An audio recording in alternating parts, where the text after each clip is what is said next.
If you have never experienced a near suicidal depressive breakdown, I can tell you what it's like. I had one 5 years ago. Now hopefully this isn't you, but looking back, I know it was the best thing that could have happened to me. Because up till then, I was just like every other clueless entrepreneur, maniacally focused on success, but ignoring all the signs, moving non-stop from one guru get-rich scheme to another, yet still completely in the dark about what I was supposed to do with my life. But as they say, that was then, this is now, and if you can hear my voice, then you and I both know we are ready to get serious about living the life we love, not just existing in it. But how do we do it? Join me as I work with hundreds of entrepreneurs just like you to learn their insider secrets, what's working now, and more importantly, what hasn't. All to help you, the struggling entrepreneur, decode what's keeping you stuck, enabling you to live better, accomplish more, and truly become the person you want to be. Hi, my name is Bryan Forsythe, and welcome to Radically Unstuck. All right. Hey, welcome to Radically Unstuck. This is Bryan Forsythe, and I want to remind you, this is not just a podcast, this is a movement, a moment. The moment you decide to move towards the life that you would gladly fight for, the life that you dearly love. And with that, I want to bring on Jessie. She is going to bring a little bit of her life story and her history, and we're going to try to affect change in your life. That's the purpose of this podcast, and I hope you're open to it. So, Jessie, go ahead and introduce yourself and tell us why you do what you do. Bryan, thank you so much for having me on. It's a privilege to be here. So I'm a real estate agent. However, I am also a part of a mental health advocate movement, trying to erase the stigma behind mental health. What's very interesting is, it all goes back to when I was 16 years old. I did not know I had a mental health issue, but I knew something was off.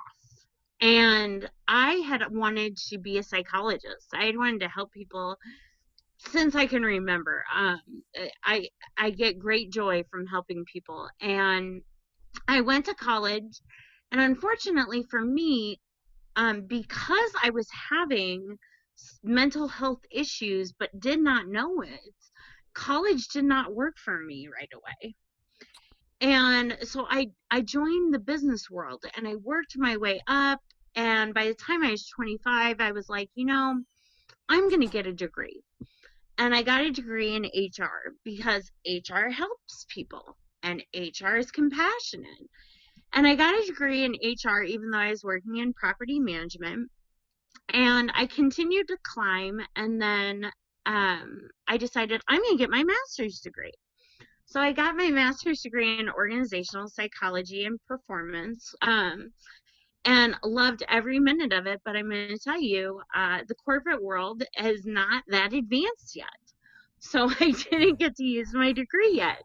Nope. And I proceeded on to what I thought is my dream job. I'm not going to lie, I'm kind of a musical geek. I love my musicals. And I was offered a position to be a property manager of a nonprofit organization that puts on musicals where I'm from, that brings in, the Broadway shows. And I thought, wow, this is it. This is the game. And this is what I'm supposed to do. And 3 months into it, I knew I needed to leave. The environment was very toxic. But I had in my head, I'm not going to be a job hopper. So I stuck with it. And 15 months later, for the first time in my life, I was terminated. I was let go. Oh, wow.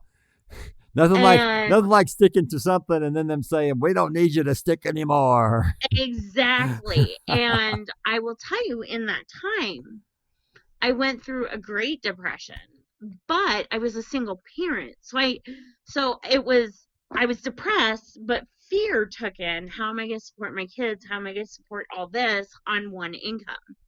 And at the time, no income. So I took the first property management job I could find.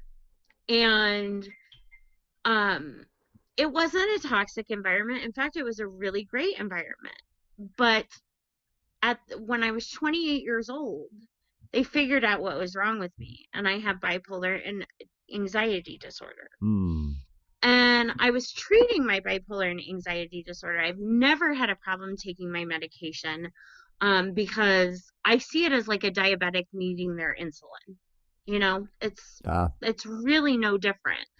And I was taking my medication and something felt off. I'm not gonna lie, something felt off, but I didn't act on it because med changes in mental health are scary. Yeah, without a doubt. And I had this job and I was going through a state of depression because, one, I hadn't grieved enough of the loss of the other job. I was still fighting shame and embarrassment. Two, I had just made the steps to get sober. And when you first get sober from alcohol or from anything, and for me it was alcohol, you lose some friends, and you lose a lot of them because it's very difficult for them they don't know how to be around you. So I was isolating. I was staying at home. The nights I didn't have my kids, Bryan, I was going to bed at 5 o'clock at night, waking up, going to work, same routine every single day, like clockwork. And one day I had a rough discussion with my manager at the time. Great guy, wasn't his fault, but I basically got reprimanded. And in that reprimand, he said, if we lose accounts, you were the last one hired, so you'd be the first one to go. And it triggered in me, oh my God, I'm going to get fired again. So that night I made a decision. I did not have the kids. I went home. I drove my car into the garage. I put the garage door down and I left the car running. I was done. I couldn't do anymore. I mean, I'm fighting bipolar. I'm fighting anxiety. I'm a burden. I'm a burden to my employer. I'm a burden to my family. Those were all the thoughts that were going through my head. And at the time, there was a friend of mine who was texting me all day, and I was so upset all day that I couldn't even text. Finally, he sent me a very angry text going, why have you not responded? So I responded really fast and said, listen, I had a really bad day. I'm done. Leave me alone. And I threw my phone on the car floor. Next thing I know, I have a conversation with my higher power, and for me, that's God. And I said, you did not make me to be here on this earth. And I said, I am not built to handle these life situations. So I want to do your work. I'm coming to you. I'll do your work up there. See you in a few. Right then, the firemen are kicking down my door. Oh, wow. What I didn't know was, even though this gentleman knew where I lived, what I didn't know is he had my address in his phone. And so he was a resident at UNMC here in Nebraska, and he recognized the warning sign, and he called the police. Yeah, that's like so lucky because, yeah. I mean, I actually, there was a guy, and this was like so super random. I was, like, he was a Facebook friend, and I had, just sort of paid attention to the feeling that I need to reach out to people every so often. And so this is one of those days. And, so I was just like randomly, I had that time I probably had like 1,000 Facebook friends or whatever. So I'm just like randomly going through and just texting people like, hey, just checking on you, how's it going? And we're just like, we're not friends. We're just like, they're on my list essentially.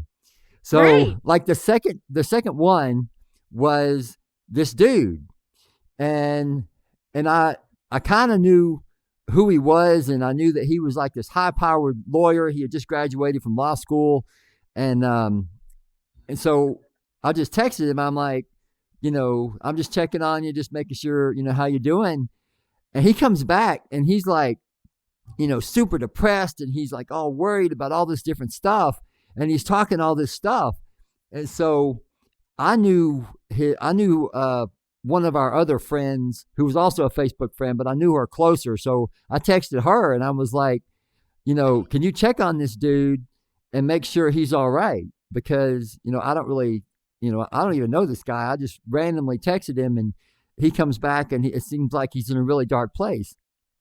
Mm-hmm. And so she like texted him, and she found out he was all right. But I inadvertently, kind of impacted him, and we talked, Yes. Every so often, just kind of, keep in touch. And, now he's like, he's turned a corner around his life. And I'm talking to you, listener, like that listener right now that's like, dealing with something, and they're like, is this ever going to get better? And, me and Jessie are here to tell you that it does get better, but you just have to keep pushing. You have to keep it starts with, I will not quit. And if I need help, I will reach out for it. And that's really what we're both saying to you, like that it's never, you've never gone too far to not be helped, right? There's always, there's so much recourse. And, just like with Jessie, some random dude, just acted. Yeah. And so. And saved my life. Right. And so, please, if this sounds applicable to you, if you feel like you might be dealing with depression, or anxiety or panic attacks or any of the other, really hard mental challenges, take it seriously and, move towards help and let people help you. That's one of the biggest things is let people help you. Absolutely. And, some of the things I want the listeners to hear is that, one, there is going back. There is a comeback. I went from being ready to be gone to this strong, independent, you can't see me right now, but I got a mohawk, individual that I am right now. So there is going back, and there is actually making yourself better and understanding your purpose. My purpose at 16 was to help people. I lost that purpose and I regained it. And the other thing I want to tell your listeners is get a circle of 3. Get 3 people that you can count on, so that when you're having that day or having that moment, you can call one of them and they will help you. Because when we're in the moment, everything seems so apocalyptic and traumatic. Mm-hmm. But if we stop for a second and reach out to somebody, they will not, if you pick the right circle of 3, they will not only give you hugs and love, but they will reassure you that you will get through this, and probably even offer to help you to get through it. Yeah. And that's really, the truth is that the person that you go to and you say, I'm depressed, and they're like, snap out of it. That's not your friend. That's not your friend. That's not your tribe. That's not your friend. And I don't care if it's your mother. I mean, if mom responds like that, then I'm sorry, but that's not one of your 3. She's a person in your circle, but the fact is I'm on this podcast, Jessie's on this podcast, and one of our main objectives is break the stigma. And the heart of the stigma is that sadness and depression are the same. And that they're not. And that it's shameful to deal with depression. It's shameful to not be able to show up for work because you're dealing with depression. It's shameful, but that's the deal, right? It's like, ask yourself, if you had cancer and you couldn't show up for work, that's cool, right? Because everybody's like, oh, it's cancer. Whoa, that's some crap, And so the truth is depression is an illness, like psychologically, mentally, has physical problems that come with it.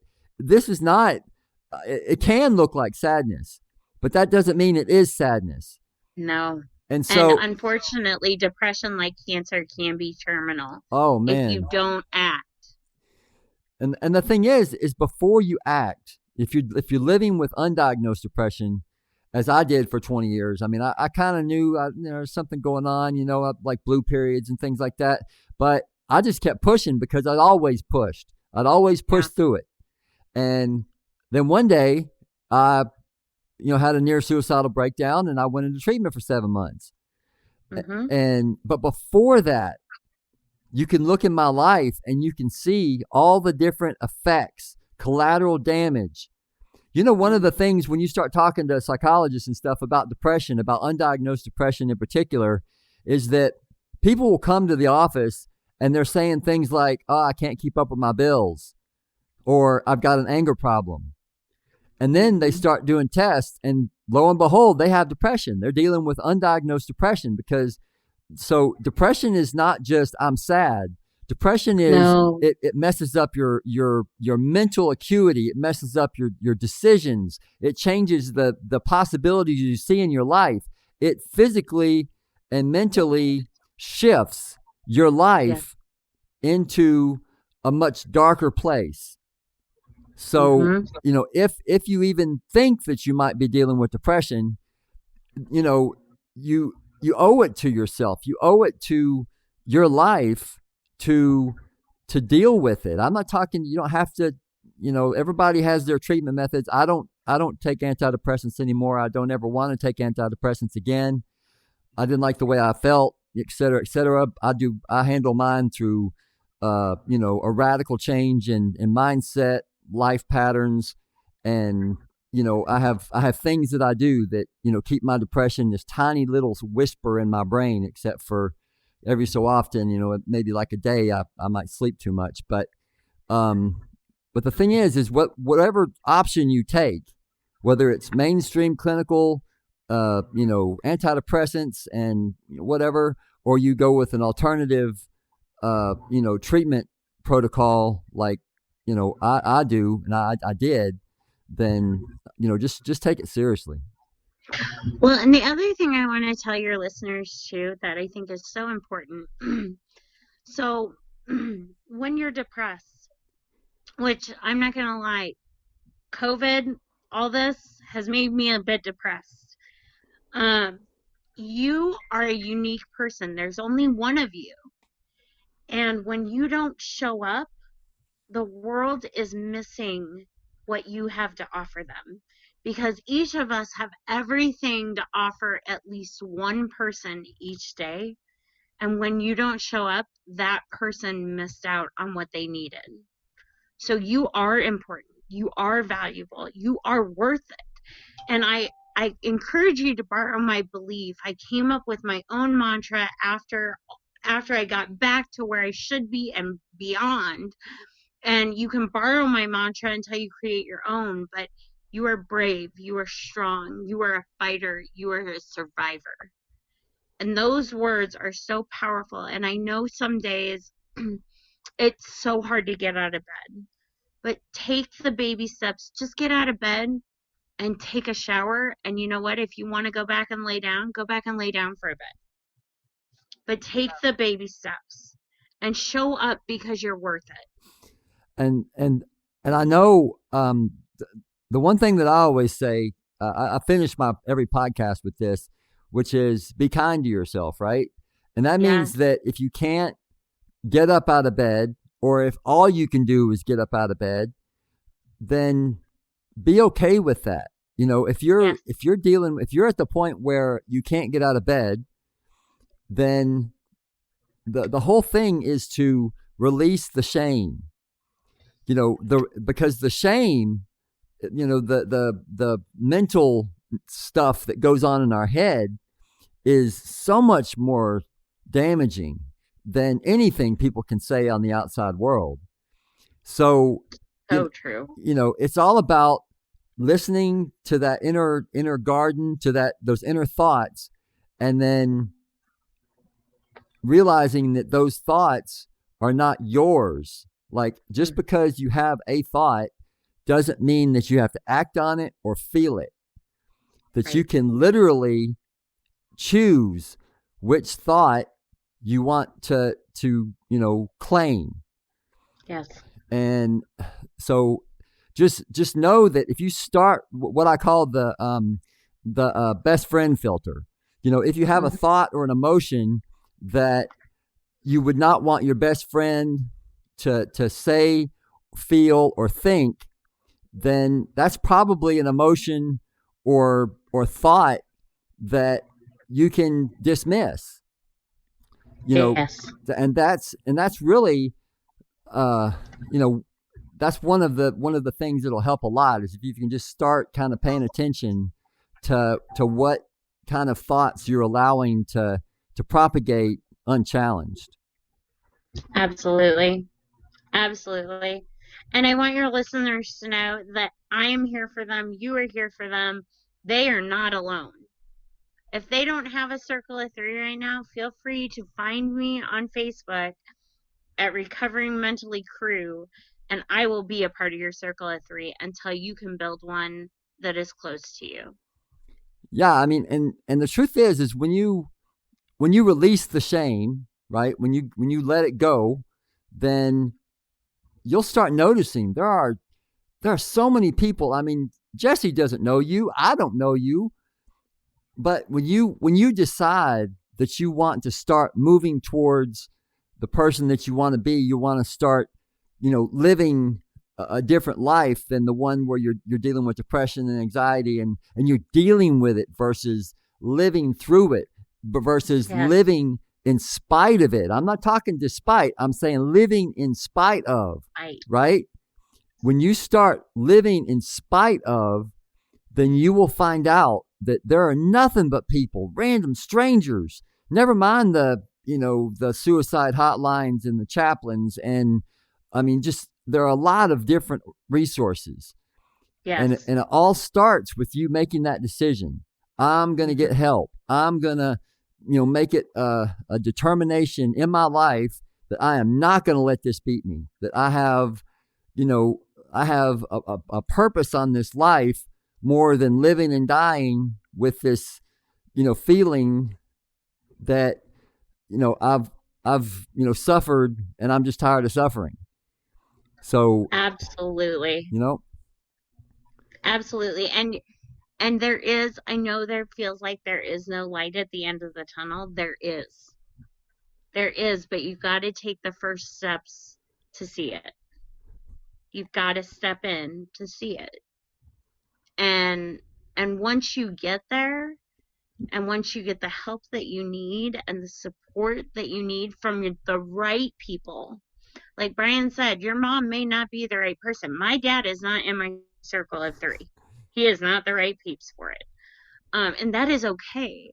But once you get the help you need, the support you have, all of a sudden you can become authentically you and start living your purpose and living your fullest life. And it is so beautiful.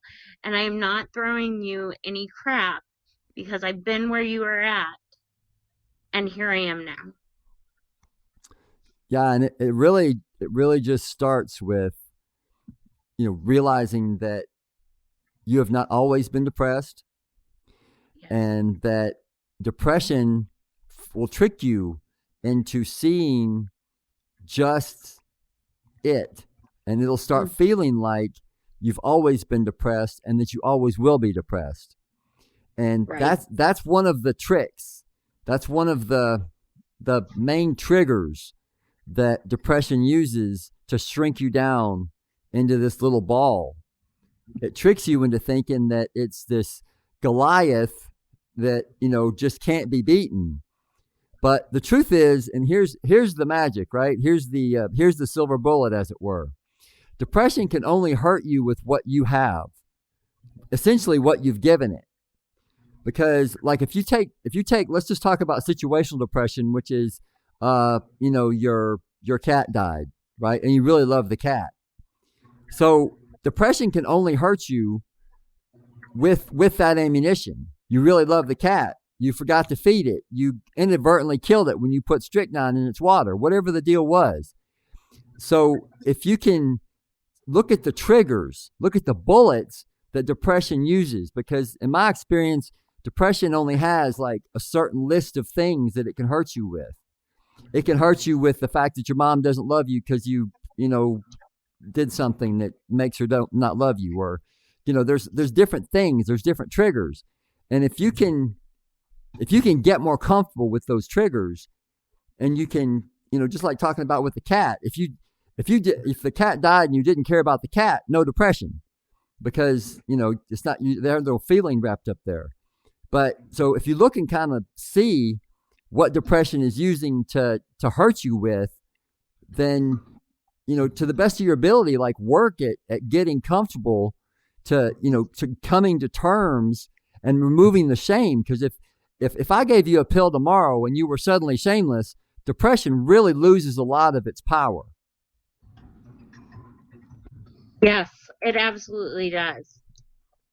It absolutely does. And that's just it, is we don't realize that sometimes by giving in, we are giving it its power, and we've got to stop doing that. And so I hope that you have, I hope this has hit the person that it needs to hit. I hope this has been as useful as I hope. And like we said, it starts with the close three, like having a network, and being real kind of selective over your network to the best that you can. I mean, everybody's dealing with what they got, so you may not have the a perfect three, so you may have to deal. Maybe you have a friend, and then you have like the hotline, and you might have a chaplain. But whatever it is, it all starts with I'm not going to give up, and this is the reason why. I talk a lot about having a why, and ideally having a why that's like so big and so solid and so clear that it's like the Rock of Gibraltar. That this massive thing that's deep inside you that says, no matter what, this is my rock. Whether it's your family, whether it's your kids, whether it's your desire to help other people, whatever the thing is, have a deep emotionally connected, ideally service oriented why. For a lot of people like me and Jessie, it's I want to help everybody I can not to deal with depression, to not succumb to depression, to not ever see the things and the places that we've been. For heroin addicts, a lot of times once they get through with heroin, they're telling people about heroin. This is how to keep from being on heroin. This is how to get off of heroin. So if you can, make your why, make your reason, your Rock of Gibraltar, in other words, something that is related to service to others. Because when I dealt with my my break or whatever, when I was out of treatment, one of the things that's helped me and helped me to this day is the fact that I realized that I needed to help other people miss out on all the stuff that I hit, all the potholes that I hit. So I wrote a book, Crack the Depression Code, just to help people kind of see this is what can happen to you. These are some signs and symptoms you may not realize, are actually depression showing itself. And these are the tips and tricks that I've used and continue to use to sort of shrink depression in me. And so, I encourage you to find that why, because when the times get dark, when you can't get out of bed, when you just don't feel like even going outside and walking around in the grass when you're bare feet, which is magic. Do that if you absolutely can. Yep. Definitely get outside. Because you're always having to work against breaking the hold of depression. A lot of times you do have to force yourself out of bed, and you have to force yourself to go outside and get fresh air and maybe do a little exercise. And you may have to force yourself. It may be like a literal, having to fight against, all the other stuff in you. You may have to be like, step back and be like, okay, I'm not going to do any of that. I'm going to go do this other thing because this is what I know I need to do despite depression's hold on me. And I'm not saying it's easy. Jessie's not saying it's easy. Nobody's saying it's easy. We're saying it's possible. And it all starts with, you realizing that it's possible, agreeing with us and everybody who loves you and 1,000 million other people that don't, but would love you if they knew you, if they knew that you're dealing with, the struggle, is it's possible. As soon as you start working towards it, you'll find that there's a lot of people that will gladly support you as you move away and into the life that you would gladly fight for. Absolutely. So with that, Jessie, we've talked a lot about depression and our struggles and stuff like that. What's your biggest tip? I just really think it's getting your circle of 3, taking the baby steps towards living your best self, and knowing that there's resources like Bryan and myself, and there's so many others that are here for you, that have been there and can guide you down the road to finding your authentic self and living your best life. Yes, that's what it's all about. And with that, I want to thank Jessie. Where can we find you, Jessie? You can find me on Recovering Mentally Crew Facebook page. There's all kinds of great resources, information. We're doing a conference here soon called Mentally Charged. That's a 7-day conference that Bryan will be speaking at. Oh, yeah. And I mean, we just have all kinds of resources, including mindset coaching, everything. We take this very seriously, and the whole purpose of what I do is taking the mental health stigma and making it into a mental wellness awareness. Yes, that stigma thing, that goes back to that shame I was talking about. Stigma, shame, two S words we want to eradicate from our feeling bank, so to speak. Leave the shame. If you're living in self-shame, I'm willing to bet that you could probably get rid of half of it and nobody would even miss it. I mean, you probably get rid of all of it. I don't know. I'm just saying, like, shame is it does have its function, but 9 times out of 10 you're carrying shame that isn't even, like, more than likely it's not even real anymore. It's a weird thing that there's a saying that the human is the only animal on earth that pays for its mistake more than once. I mean, that means that we are the apex predator of the entire world, and our big old brains make us pay for our mistakes over and over and over and over again. And the rest of the animal kingdom, that's not true. So we are definitely capable of making the determination, but it requires us to make the determination that we are no longer gonna move through the shame. We are going to say, I made the mistake, and that's done. Whatever the mistake is, just let it go. Shame is a horrible place to live, and I encourage you to refuse it. Say, no thanks, brain. If you have a thought, it's literally okay to say, thank you. I do it. If I have a thought, because sometimes, I'm serious, I have a thought where depression is like, kill yourself. And I'm like, no. Like, no thanks. Because that's the reality of depression. Every so often, depression will just pop up. And they'll have this weird thought. And you're like, whoa, I don't want to do that. So you can definitely make the determination, this thought's valuable, this thought is not. And I encourage you to start that today. pay attention to what's in your brain and what thoughts you're allowing to propagate. And now we have gone so over. We are like, we're going for the record. We're going for the record. Where's Jerry Lewis, woman? We're raising money. Bring on the band. All right. So with that, I want to say thanks to Jessie. This has been awesome. Thank you. And definitely check out this mental health awareness conference that we're going to be putting on here in the month of October. And so like I always say, I'm going to say it quick. Be kind to yourself.